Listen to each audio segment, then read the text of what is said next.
செல்வ கணபதியே எங்கள் குல சித்தி விநாயகனே, சிவகுல தவ கொழுந்தே என்னை எங்கு சீருடன் ஆழ்பவனே.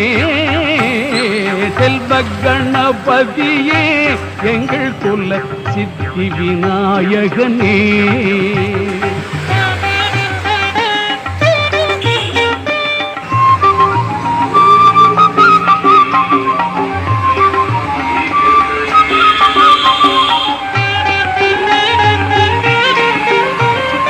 ஆதிக்கும் காரணனே பிள்ளை முக ஆனந்த பூரணனே, ஆதிக்கும் காரணனே பிள்ளை முக ஆனந்த பூரணனே, கீதையை எழுதி தந்த வக்ரதுண்டி விநாயகனே.